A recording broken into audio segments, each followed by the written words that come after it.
The Room in Between. By Francis Rosenfeld. Part 2. Chapter 8. Commitment. Helmuth, a voice resonated from behind, with the stark intensity of a bullet. He turned around, not being able to remember how he got to this giant and ornate ballroom with gleaming crystal chandeliers and chamber music, filled with ladies and gentlemen dressed for the evening, and an army of staff carrying champagne glasses on silver trays. Have you given any thought to my proposal? Damn. Of all the random strands of continuity in this meaningless, chaotic pulp. How did I merge into the club party scenario again? What was that proposal, he wondered, realizing with dismay they never actually talked about it. He sketched a noncommittal smile, and gestured to a server, who approached immediately with drinks. When you're thrown into chaos, you soon discover it doesn't have much to offer, it's all different and all the same simultaneously, and the human mind tires quickly of the various iterations of things not making sense.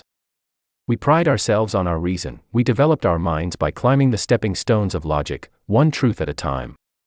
What good is a sound mind in a place bereft of consequence? How do you live like this, he asked himself. How do you even survive in a place like this? What is the point of tomorrow in a reality that makes no sense? His smile turned encouraging, and he replied without skipping a beat. Yes, I think it's a splendid idea. Have the papers ready. We should sign the agreement as soon as workable. Why not now? His hopeful business associate countered, beaming from the excitement of such an easy victory, and eager to close the deal. Excellent, the person currently known as Helmuth reaffirmed his commitment. I have no idea what I'm signing, he smiled to himself.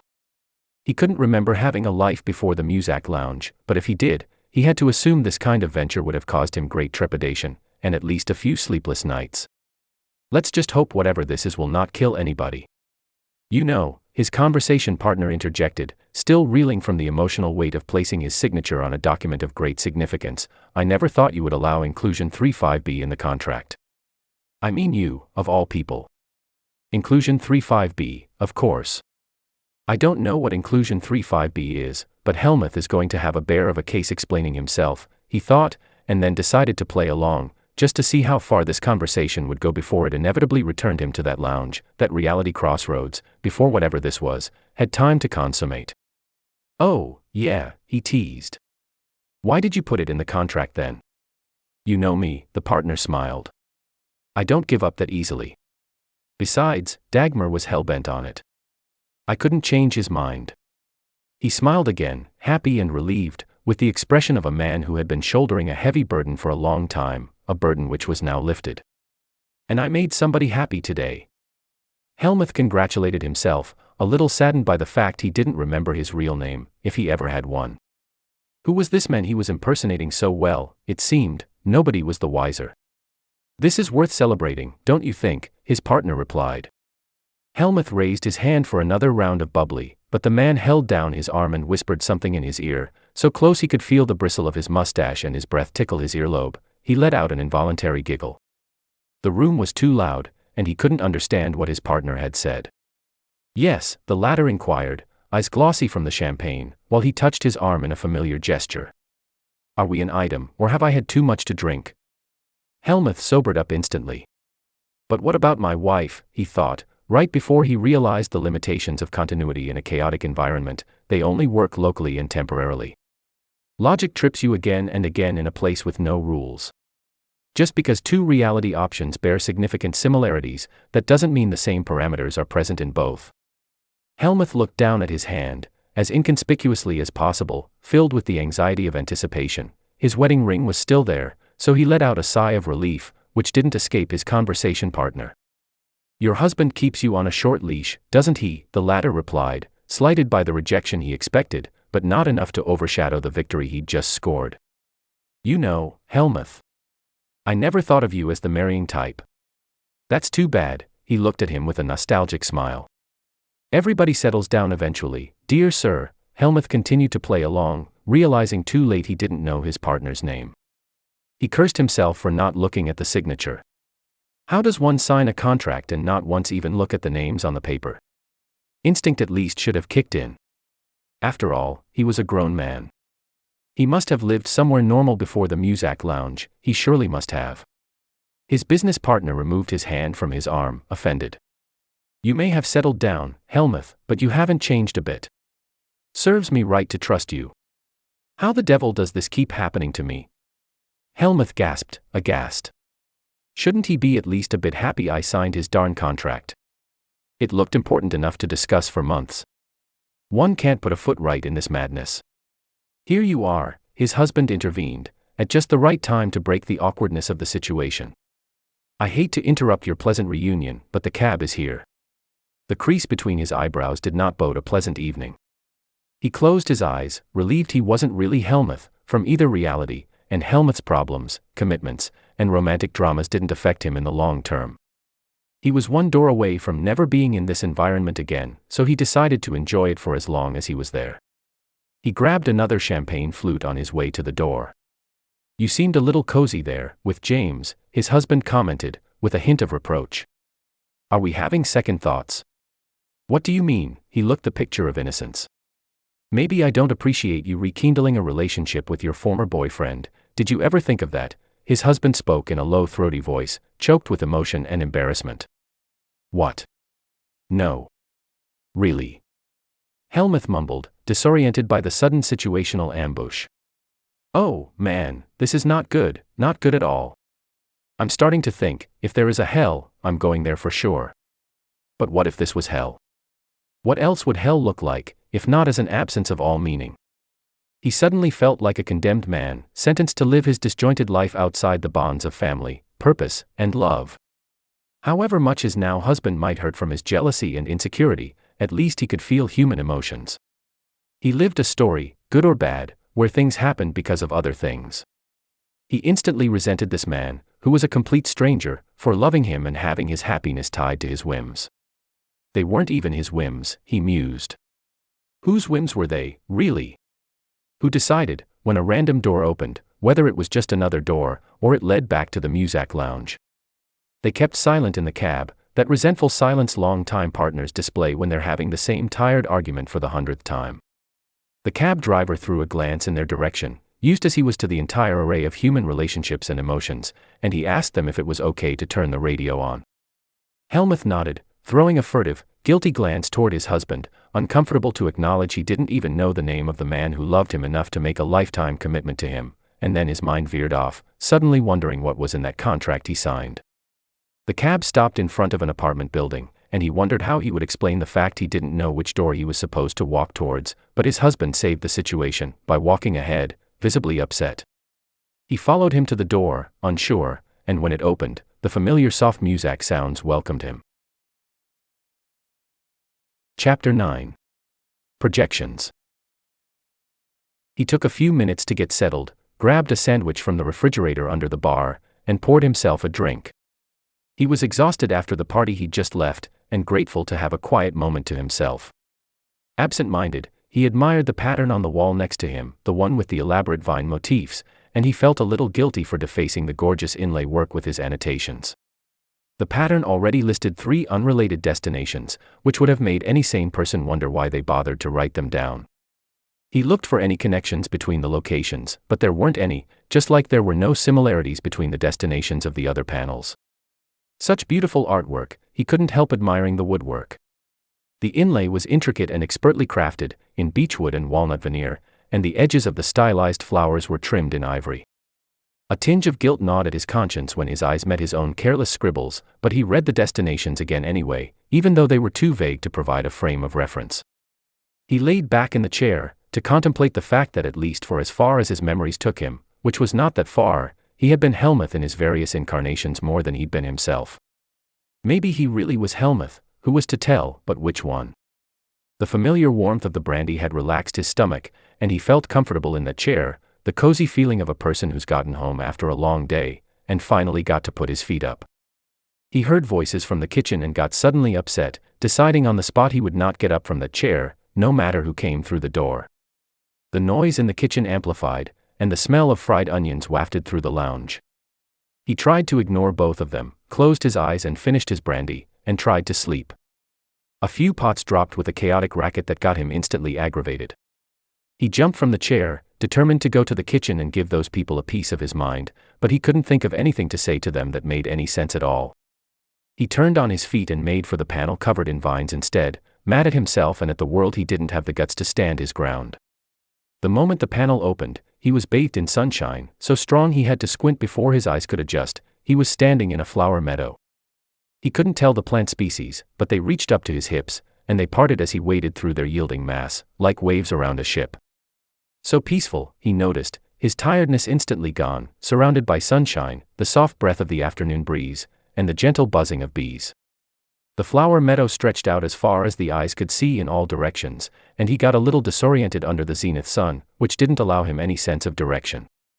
He shrugged, and was just about to walk forward, when a subtle instinct guided him to look across the field, and, to his bewilderment, noticed a door handle hanging in thin air 3 feet above ground.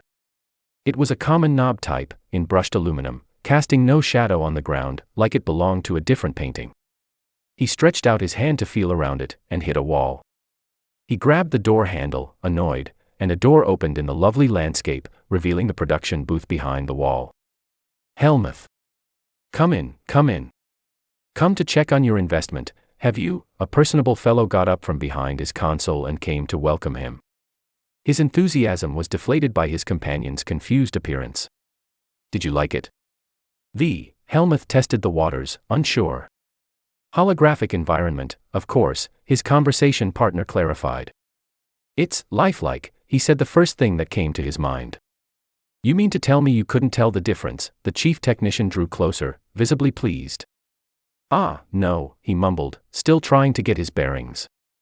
"I'm Helmuth again," he thought, wishing he could remember being this person, if for nothing else, to make his own life easier. No, it was very realistic. "So, we can proceed to phase 2, then," the partner offered, hopeful. "Might as well," he mumbled under his breath. He quietly wondered how many times does one have to embrace a persona before the persona becomes him, before one has the moral obligation to take responsibility for the actions and plans of the latter, before one should start caring about the consequences of one's careless decisions. "Am I becoming Helmuth?" he asked himself, not sure he wanted to, not sure he even liked this person, or was anything like him. None of Helmuth's life events resonated with him. He couldn't feel this man's authentic emotions. He didn't even know how he liked his coffee, or if he even drank coffee at all. "Come, I'm starving. We'll talk over lunch," his partner guided him towards the door. The thought of fine dining was appealing, a welcome change from the cold sandwiches and soup diet, and was looking forward to his gourmet meal when their car pulled up in front of a fancy restaurant. "They'll never let me in dressed like this," he blurted out loud without even realizing it. "Are you kidding?" His partner patted him on the back, genuinely amused. "You're Helmuth. They'd be happy to have you anywhere, no matter how you're dressed." "Is Helmuth my surname?" He lost his footing at the unexpected logical shift. He crossed the threshold, half expecting to hear music, but was welcomed instead by the clinking of plates and silverware. Strange how a change of context can turn a vastly irritating sound into an enjoyable one. For a moment, he wondered if the sounds of pots and pans he could hear from behind the staff doors were in fact coming from the same kitchen, and whether he could use it as a shortcut to get back to the music lounge. Without even thinking, he walked into the kitchen, almost tripping over a server whose arms were loaded with plates, and who happened to be just behind the door. "You can't be in here, sir," a tense voice admonished him, as his business partner gently pulled on his arm, dragging him out of there. "You are a strange man, you know that," the latter looked puzzled. "Is there another exit out of that kitchen?" Helmuth asked him in a daze. "Of course there is. It's a kitchen. Why do you ask?" "No reason," he kept eyeing the door, still distracted. His partner tried to bring him back to the here and now by making small talk, and asked a polite, non-committal question. "How is Jennifer?" "It's a Jennifer now," he took notice, drowned in the sudden understanding that in this reality game he was playing, there was no way he could ever be the Helmuth character, because there wasn't a Helmuth, there were Helmuths, as different from each other as perfect strangers. A random game of Helmuth roulette, where he didn't even know what color he'd land on next. He didn't ask himself who Jennifer was to him. It wouldn't have made any difference anyway, it could be a Roger or a Taylor next, for all he knew. His appetite now gone, he excused himself for a moment, pretending he had to take a phone call, promising to delve into the subject of Phase 2 when he returned, and made his way out the door, relieved to hear the music chiming softly in the background. He wrote the new destination on the panel under the other three, and gaped incredulously when he read the composite.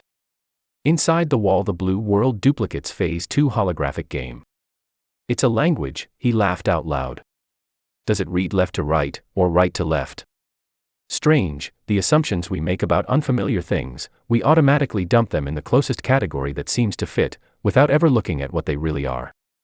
He rushed to look at the other destinations he'd marked down on the panels, whose descriptions kind of made sense taken together, if only in a poetic sense.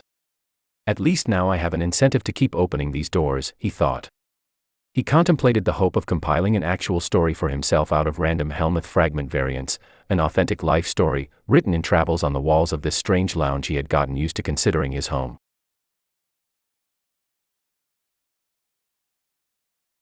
Chapter 10. Reality Check.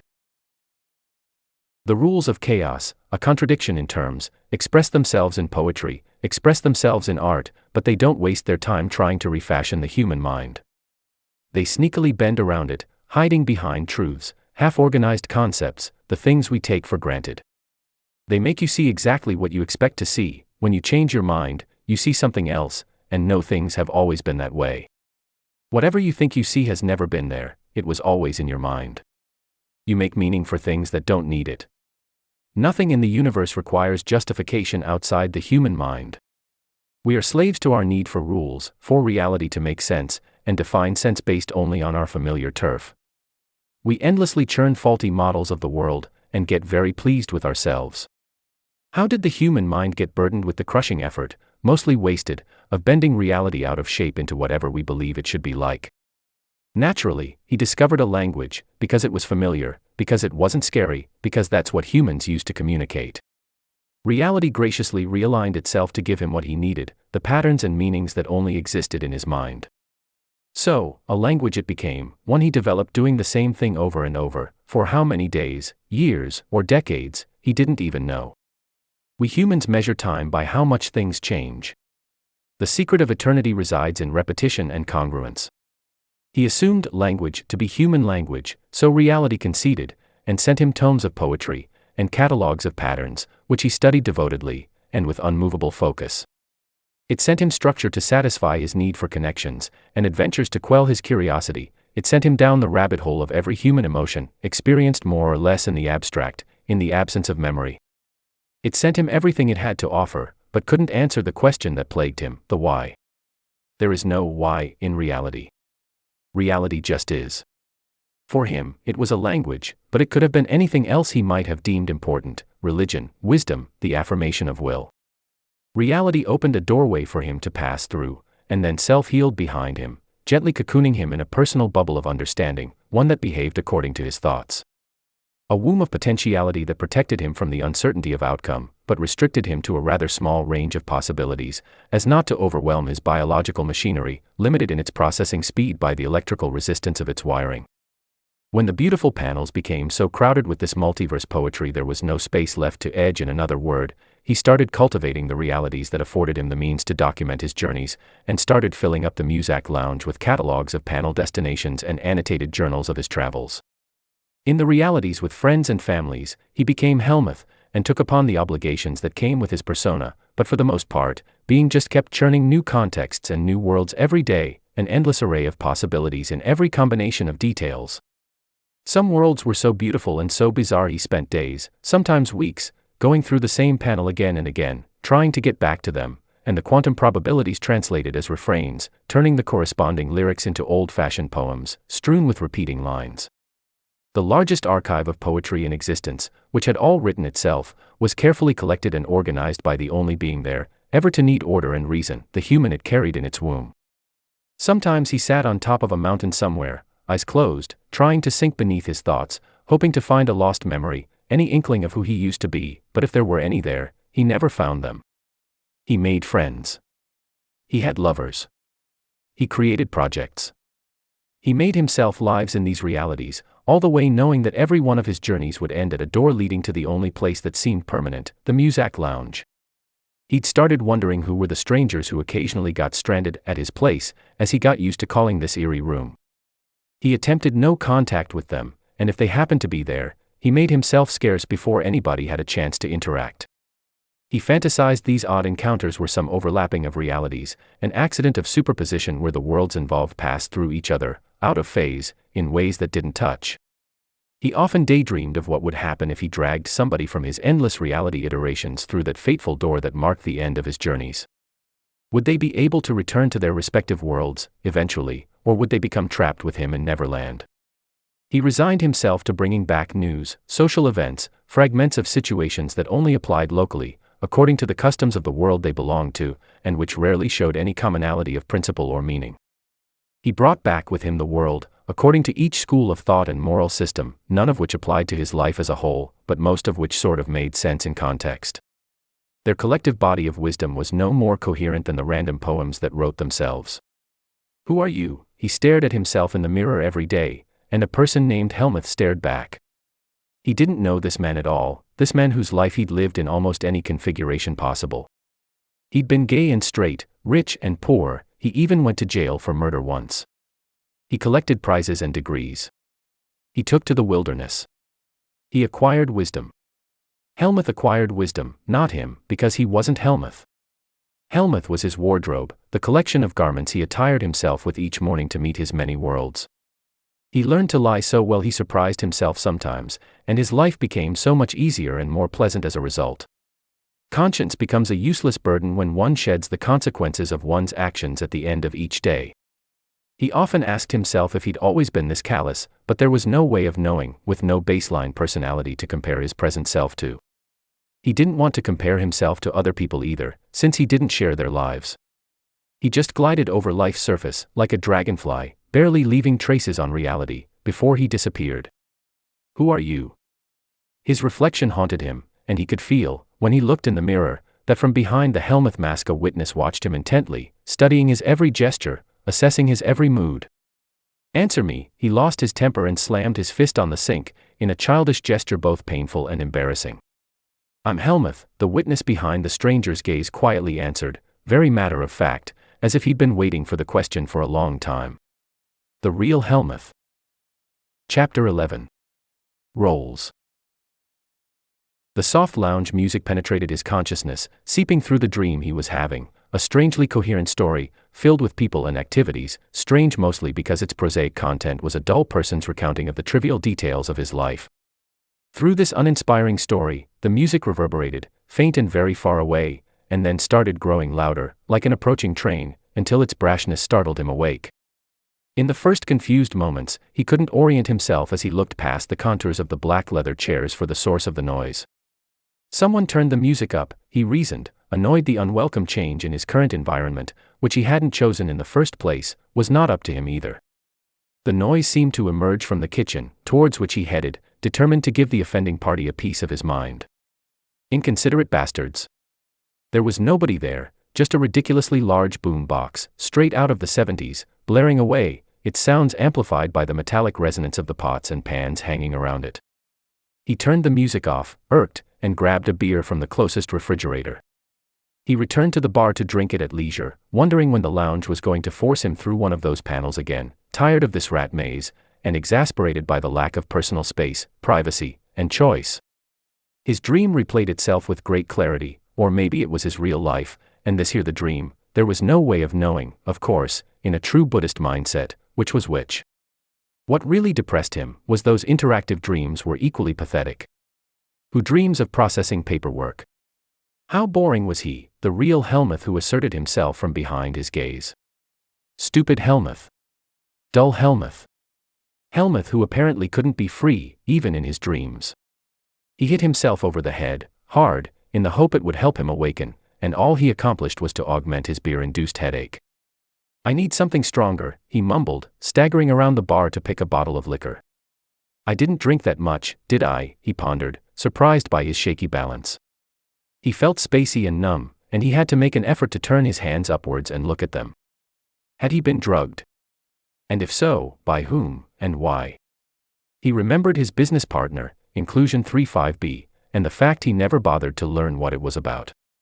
Nobody signs papers without reading them, no competent grown-up, anyway. Not even one whose days were dealt discreetly. His confusion deepened as he stumbled towards the closest chair, in which he fell at the same time his legs gave way. He panicked, wondering if he was experiencing a medical emergency, and then a mild euphoria took over, followed by a deep sleep. He woke up with a monster hangover and his business partner staring at him. The surroundings had changed too. He was still in the lounge, but the room was now littered with ashtrays, glasses, and empty bottles, and its furniture was in disarray. "You're growing old," his partner laughed. "You used to be able to hold your liquor." "Who the hell are you?" he asked, possessed by the will to stop playing out this ridiculous charade. What was the guy going to do, take him to the psych ward? By the end of the day, any broom closet door there would probably take him back to this fateful lounge. "Okay," the guy sighed, resigned. "Come on, get up, we're going to walk this off. Come on up. Here. Drink this." He pushed a sour and bitter liquid to his lips. "What is this?" he spit it out, disgusted. The vile liquid must have been coffee at some point, but now it tasted sour and salty and it made his stomach turn. He barely had time to make it to the bathroom before his body returned the unwanted substance. "Best hangover remedy I know," his partner retorted, scrutinizing him. "Are you feeling better?" He was surprised to notice that he was. "Good. I need to get you looking respectable. We're having a construction review. The inspectors are going to be here any moment now. You set up a meeting in here." He couldn't help his reaction, as he glanced over the tossed room, and wondered who would pick a party house as an appropriate venue for business interactions. He remembered his dream, and reviled getting dragged into fake reality again, and acting it out as if it was real. And even if it was real, he wasn't Helmuth, and he didn't know what Inclusion 35B was about. He didn't choose any of this. Why was he playing along? "I'm not Helmuth," he declared. "Ah, yeah," his partner assessed him with a critical eye. "Maybe you should sit this one out, my friend, you don't look so hot." "Aren't you going to take me to the hospital?" he asked, with a shrewd gleam in his eye. "Not on your life," his partner didn't miss a beat. "I don't know what you took, but I hope it doesn't kill you. This is too important to muck up. I trust you'll get your act together soon and start behaving like a grown-up. I can't keep making excuses for you, you're 50 years old, for God's sake."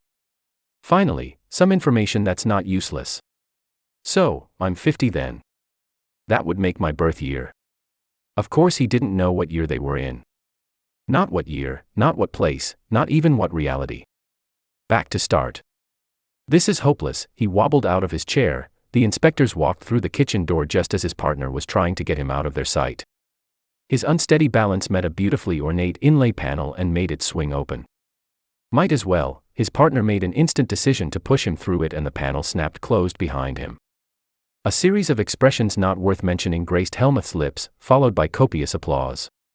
"That was great," a diminutive man with glasses and a clipboard pursed his lips, thinking. "Maybe you can add hand gestures. The scene is too static." "What?" "Hand gestures," the director replied.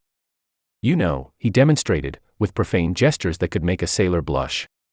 "Can somebody adjust that light?" he pointed. "It's too bright and too cold." "Who's the set manager?" "I said warm light, not daylight. Daylight is always too cold." "That would be Jason," one of the AV techs replied. "Jason," the director raised his voice, stirring a shuffling of feet and dropped objects from the adjacent room. The Helmuth who wasn't, just stared in disbelief and voided of emotions at this theater of the absurd, and decided, just for kicks, to mix things up. "What about Inclusion 35B?" He grabbed the arm of the technician who had rushed to the scene, and now fussed about, changing light bulbs and trying to make himself invisible. "We taped it last week," the youth mumbled, confused. "Why? Was there something wrong with it? Please tell me we don't have to do it over. My girlfriend is going to kill me if I postpone our date again." "Your girlfriend, huh?" Helmuth's blood pressure rose instantly, at the thought everybody in this nightmarish farce had a life, a name, and a home. Everybody but him. "Give me your phone. I'll explain it to her." The tech glared at him sideways and made himself scarce, resentful of this and all the other entitled prima donnas, who behaved as if they owned reality. "Today, if possible," the director snapped. The lights flared back on, warmer indeed, and more intense than the sun's core. He squinted instinctively, feeling as if he was being cooked alive, and realized he didn't know his lines. "Just improvise," the director replied, visibly displeased. "We're already over budget." Helmuth stood there, intimidated by the sea of lights, cameras, and microphones pointed at him, unable, despite this prolific imagination, to put together the harmonious mix of profane words and obscene gestures the scene demanded. "All right," the director jumped out of the chair, outraged. "We're done for today. When you're ready to give a damn about your work, let me know." As he said that, he walked out the doors of the set, followed by a small army of technicians carrying various pieces of equipment and furniture, and Helmuth was left alone in their abandoned chaos, standing like an idiot in the middle of an empty room. He shrugged and followed them out the door, welcomed by the soft sounds of lounge music. "That's it. I'm done." He grabbed the closest glass off a side table and threw it at the wall. The tumbler was half filled with brandy, which splattered all over the wall, creating its own free-form motifs. "You are done." "You," his partner rushed towards him, enraged. "You negotiated Inclusion 35B without me, you deceitful scoundrel." "What's Inclusion 35B?" he asked, unfazed. His partner blasted out the kitchen door, articulating a symphony of curses that would have earned him unequivocal appreciation from the director. Helmuth watched him leave, wondering how did people get in and out of here. There must have been a passageway in the kitchen, the one through which the inspectors came through. He followed his partner into the kitchen, and spent the next 4 hours feeling the walls for drafts.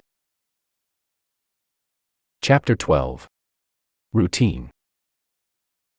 People see life as a logical sequence of actions and consequences, inside which one makes plans for the foreseeable future, maybe the following year, or decade, but how do you plan a life that's dealt in days which have no connection with each other? He lived for a day, and when the day ended, so did his current self. He lived for a day, that was it, but oh so many times. As time passed, he stopped keeping track of how many times he had returned to the lounge, and whether those repetitions spanned days or centuries. The wall paneling and the language scribbled upon it had started to look like abandoned artifacts from ancient times. There is no planning life if it lasts just one day, and that's what his life really was. He was just too cowardly to admit it, so he borrowed time from the future and put things in it, time that didn't belong to him yet, and for all he knew, he might not get it all.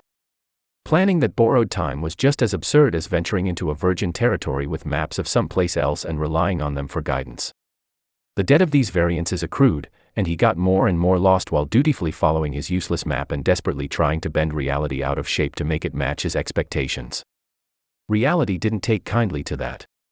At some point he looked back at the road traveled and accurately mapped that uncharted territory, puzzled to notice, in retrospect, he'd have gone farther if it weren't for his reliance on the wrong map, and as for the direction of his travel, it had never been up to him, or subject to change.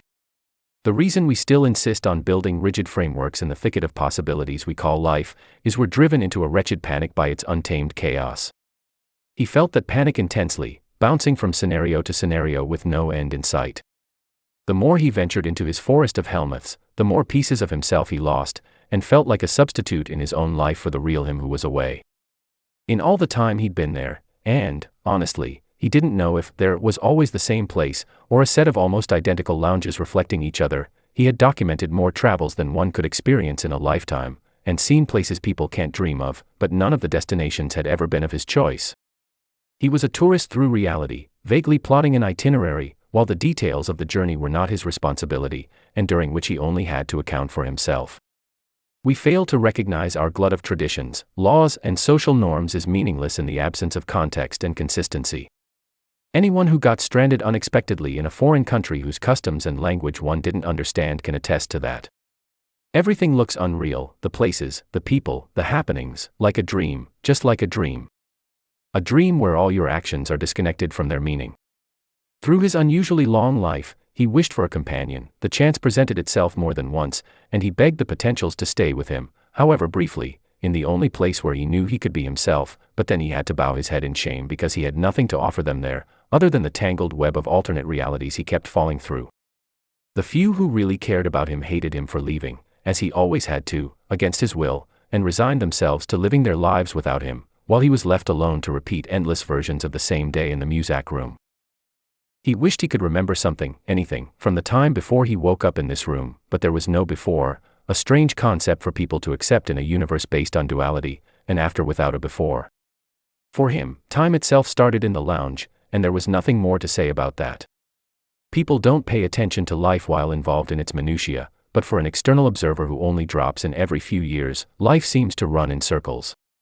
It's as if the memories of the protagonists get wiped clean at the end of a cycle, allowing them to start the same story from the top, oblivious and excited to continue their journey. His life ran in circles too, only in different ways. He was the tree falling in the forest when nobody was there to hear it, living in a perpetual present which followed him around rather than him it, and which bent time around him to keep him in sync with all his helmets as he shifted through realities. He wondered sometimes how many more of them were there he hadn't yet had the chance to be. The unfinished stories bothered him the most, especially the ones whose details had plagued him while involved in a particular life, like, for instance, what was Inclusion 35B and what had come of it. He wished someone would come over with cliff notes for all his abandoned storylines, and was even willing to hear the unpleasant scenarios, just so he wouldn't have to feel like an unfinished embroidery with all the threads left hanging. Of all the searing discomforts his situation engendered, the worst was the gut realization this untamed chaos, this mixed bag of loose threads, all too short to serve any purpose, was life. That's what life looked like in the absence of well-intentioned but completely useless maps. "Have you seen my keys?" his wife asked, rushing as always because she was running late for one of those important events he never stuck around long enough to learn anything about. He couldn't remember when he got there, but was relieved at least he had landed in a familiar place this time, and one with good food. A man could only subsist on sandwiches and beer for so long. "On the counter," he replied, absent-minded. "Honey," she said, walking fast towards the door, "can you go to the corner store and grab a bottle of wine? The Kellas invited us to dinner." He mumbled something that sounded like acquiescence and resented her deeply for being able to walk through that front door and end up anywhere other than the Muzak lounge. He was determined to avoid returning to his fateful realm for as long as he could manage, planted himself on a sofa in the family room and flipped through the channels in search of news, eager to learn something that might inform this life story. He made the mistake of leaning back and putting his feet up, dozed off, and woke up a few hours later in the lounge. Chapter 13. Freedom. He didn't even see it at first, used as he was to every detail of this lounge, and when he finally noticed it, he thought it yet another prank this room so generously provided, but it was really there, wide open in the middle of the back wall. He ignored it, of course, as he would another one of those panels that snapped open and shot now and then for no reason, but someone barged in through it, in a hurry, rushed to the bar and asked for change for a 10 spot. He obliged, too stunned to react, and watched the unlikely visitor walk back out, agitated and waving his hand to hail a cab. He remembered having heard this, he couldn't remember where, that life always yields to your most cherished desire when you stop caring about it, and was surprised at himself that he felt no need to hurry, no existential angst at the thought the door could slam shut and disappear, taking with it his maybe only chance for freedom. Was it freedom he really wanted? A freedom with a pointless and cruelly short lifespan. One where Inclusion 35B was paramount and where he got to be that Helmuth in the mirror, whom he disliked on principle and out of self-preservation instinct. Did he really want to go out there, whence the agitated fellow came, in that world of artifice and fake urgency where he risked never being able to return to this place that had been his only home? If life here had taught him just one thing, was the intractable outcome of walking through a one-way door. What would he do out there, really? Get stuffed into the skin of that Helmuth character and live the latter's life for a few decades, a borrowed life he knew would bore him to tears before the week was out? Was he gay or straight? He really didn't know. He'd never lived enough of each to figure it out, and his nomadic soul had grown used to caring very little about men and women alike. He kept staring at that door, gaping like a wound, and hated it with a passion. He hated it for putting him in the position to make a choice he didn't want to make. Who decided what the right choice was, anyway? Some society he never got to live in as himself, a place where he would most likely be afraid of saying or doing the wrong thing and giving himself away as a fraud. That's all he'd ever been for the good people of the many worlds he traveled. At least that's what he would have been, if he ever confessed to them his true nature. If at least he could remember something, anything from a previous life, that might inform his choices, but he had to admit that even if his body wasn't born in this room, his mind certainly was. He had no memories, no emotions, no yearning, nothing to hint at anything other than what he was now. He froze in terror when he remembered the lounge never gave him a choice, and this situation was no different. There would be no way for him to resist walking out that door if he was fated to do so, just like he couldn't escape ending up here after every adventure, here, to the only place he'd known as home. But if this wasn't his choice, then he didn't have to make it, did he? He got up, in no hurry, walked to the door and stood in the doorway, gazing upon the free world outside, which looked exactly like every version of reality he already experienced, yawned, sensed clouds on the horizon and retreated into the lounge before the storm started. He was going to find a cozy chair and catch up on his reading when fate revealed its cruel intent. By one and by two, people started walking in, sizing him up with great interest, and relieved at the sight of liquor. They thought him the bartender and gave him their drink orders, but none of them seemed to know him. What a blessed relief from pretending to fit in some stranger's premasticated life. He poured, and they drank, and told him stories, or brooded in silence, with nary an inclusion 35B contract or intimate confrontation in sight. How was he going to live in here now with all these people barging in? His home had become a public space from one minute to the next, and quite a popular one, judging by the current occupancy. When you get used to the thought of being endless, a life that spans a few decades feels like a cruel and senseless death sentence, the proof the universe really doesn't care about you. It is the ultimate banishment from Eden, to live your fated lot as a frail, naked, scared and inescapably impermanent creature. If he couldn't find the ultimate meaning in all the centuries he'd spent wandering through the many splendored versions of reality, what could he possibly hope for in however long of a human life was now laid before him? It was his punishment, really, to wrap up his epic adventure with the fate of a fruit fly. At least the latter enjoyed the mercy of being unaware its inevitable demise was waiting for it not far into the future. What could possibly be so damn important they had to reach out and grab him out of his sheltered haven into whatever reality was awaiting out there, a reality he instinctively knew he would not like. He retreated, trying to hide behind the bar, but a couple of well-intentioned chaps grabbed him by the shoulders and pushed him gently out the door, against his will. They dropped him on a bench nearby and rushed to join the commotion of a lot of people fussing about, tense, tending to a lady who seemed to be in some sort of distress. Things settled down, eventually, to the relief of everyone present, and after that 2 other chaps came to get him, so the lady could see his face. "Congratulations, Ms. Muller. You have a healthy baby boy. 10 fingers, 10 toes. Everything seems to be in working order." They started making silly faces at him, in a way that was simply embarrassing. "Have you given any thought to the name?" Ms. Muller was weak, sore, and traumatized by the ordeal of the forceps delivery. Her little bundle of joy really didn't seem to want to join humanity just yet. She quietly resented the well-meaning advice of the midwife who had convinced her a natural home birth would be a wonderful idea. Right. Everybody thought they knew better. If she had a pfennig for every piece of well-intentioned advice she got since she'd found out she was pregnant, she would be a very wealthy woman by now. She looked at him with the newborn love first-time mothers are shocked to discover was always there, in the depths of their psyche, overcome with the awe of her new responsibility and too exhausted to notice the distressed look on her son's face. "Helmuth," she uttered, choked with emotion. "After my father." The doctor hesitated for a second before he asked, "Speaking of, is there a father?" "Oh, dear, yes," she laughed, a little embarrassed, to the relief of the inquirer. Yes, of course. He travels a lot for business and got called up on an emergency. We really didn't plan on our little Helmuth arriving so early."